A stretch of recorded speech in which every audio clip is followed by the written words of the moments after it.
Welcome back everybody to another Meet the Players video.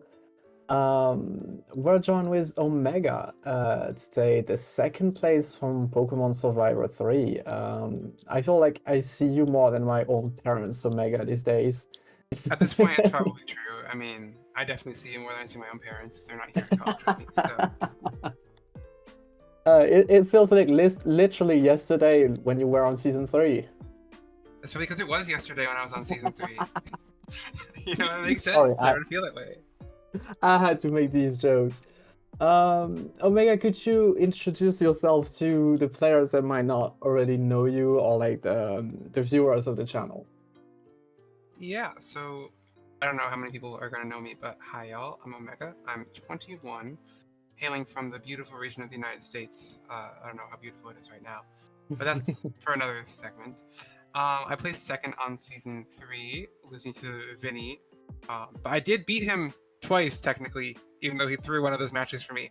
I did beat him on my own merit once. I want to make that very clear.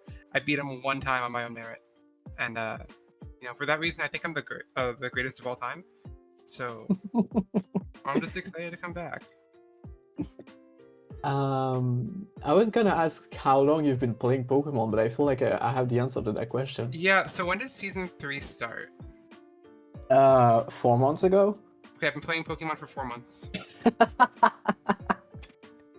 You had quite a growth though in your I did. level. I think I did. I really think I did. I saw it myself, and it was cool to see. So it's exciting to get this chance to come back and be able to, kind of come in with a bit more knowledge about what I'm doing, instead of walking into the field and being like, "What's an IV?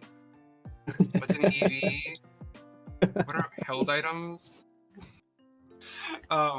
Obviously I'm playing it up for the camera, of course. I know what an IV is, I know what a held item is. I'm still not too sure on EVs, but we'll get there.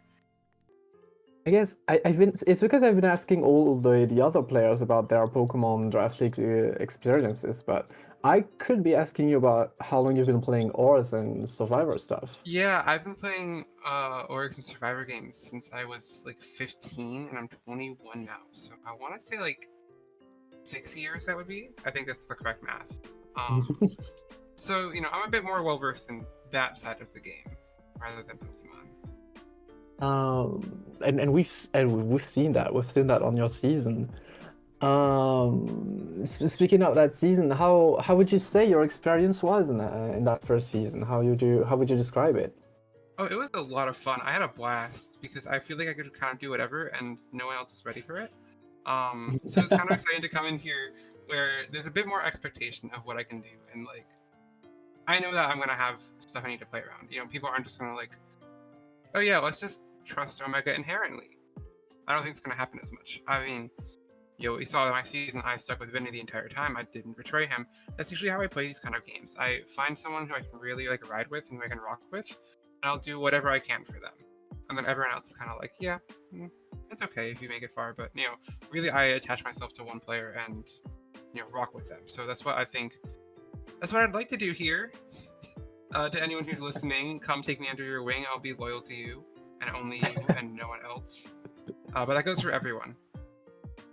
Putting out an announcement is crazy. I love it. Thank you. So, as I said, the finals from your season were literally yesterday. We had talked a bit about if you wanted to come back or not. Were you to not win?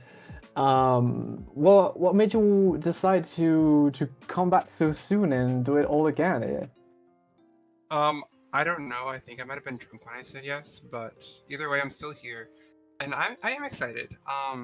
Really, just the chance to kind of get to prove myself and play with the best of the best. That's always exciting. I always love the feeling of ooh, this is the stakes are elevated. This is for all the marbles. So really, it's kind of about glory, but it's also kind of about personal experience. I want to continue to become better at Pokemon, and this is a great way to do that. It is, yeah. We're gonna have some of the biggest names in this first season of Survivor, so it's quite a challenge. And I'm one of them. Oh, I feel honored. You're one of them, yeah.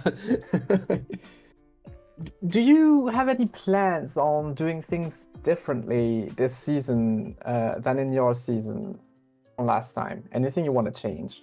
Yeah, definitely. I think just in general, like with the change to how the voting at Final Four happened, we saw people really rally behind Sandal because he was someone who like didn't go into like the Survivor side of things as much. He was definitely someone who was more, just open and didn't really keep things a secret. So I think in general, I want to play a bit less villainous. I want to be able to like, have more solid connections and have more like bonds with people that I'm like actually like, I really fuck with these people. I really vibe with these people, which I did before in season 3, but because I was so unconfident in myself and my Pokemon abilities, it was kind of like a what can I do to avoid going into elimination?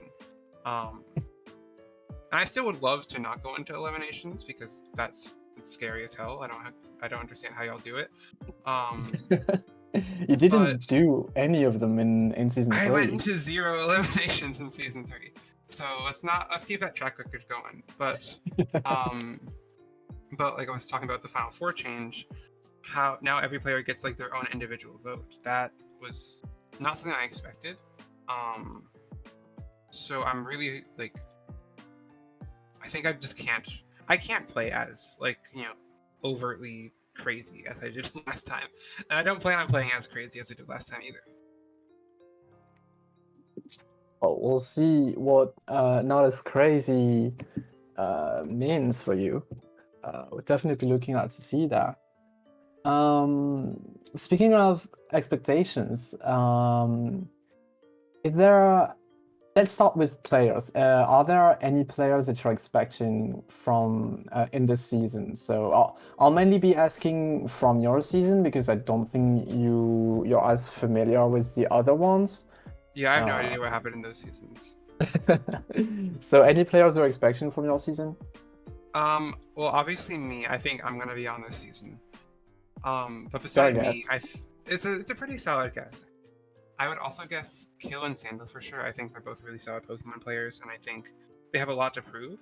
Um, and I would not be surprised to see either of them. And then I think we'll see Blue, because I think Blue also kind of played a bit like of the social game, which is not something I expected from Blue, but it was really cool to see. And I think just with his growth that he had over the course of the season, from being like bottom to making it really far, making it to Final 3, I think, or no, making it to Final 4, he got out fourth. I think he'll be back too. So that's the 4 from my season, I think. Hey. And so do you have any do you have any guesses about maybe formats that could be featured and also about the general rules of the season? Because I might have mentioned, I don't know if I did to you specifically, but I've mentioned multiple times that the rules of the overall season are gonna be different this time. So if you have any guesses as to what that could look like. I have no idea, honestly. I'm not ready for what y'all are cooking up. I can't imagine you guys just get rid of elimination matches entirely and make it like a vote like it is in standard Survivor, because that kind of removes a lot of the Pokemon elements of it. If you did do that, I wouldn't mind it by any means, but I don't think you'll do it. That being said, I'm not sure what's gonna happen. I could see us having 3 tribes, perhaps, based on seasons. Instead of the traditional 2. But yeah, I know y'all cook up crazy shit with the formats. I'm sure you can cook up something to do with like the actual like rules and format of Survivor 2. As for Pokemon formats, I'm definitely expecting like some classics, like Chinese Whispers. I think will be there because that's always a fun one. It's always like it's a good one for early on where you don't really know what's going on as much, but you want to have like some kind of like creative flair in team building instead of just being like you can use this ability if you want. There's a lot more flexibility there, so I think that's when we'll be seeing back. And I think Infinite Fusion will be making a return for the late game as well, just because I think that one is Chinese Whispers on steroids. You can literally make any combination of anything. Like you can literally do whatever you want, pretty much. Yeah, the amount of possibilities with that one is really I interesting. know, and the amount of like prep you need to do in order to account for every single possibility is just not possible. So really, it comes No, down to yeah. like optimizations, and I think that's something that we're going to see throughout this season. Is that a lot of times because there's so many options and so many high caliber players, you can't cover for everything. So you need to do what you can to cover for what you think will be the best, and you need to do what you can to like put yourself on top. That's a great way to put it. I'm all set. Okay. But you can probably follow this channel. I think that'd be cool if you wanted to do that. Well, thanks for coming on. It's been a nice and easy time. It was fun.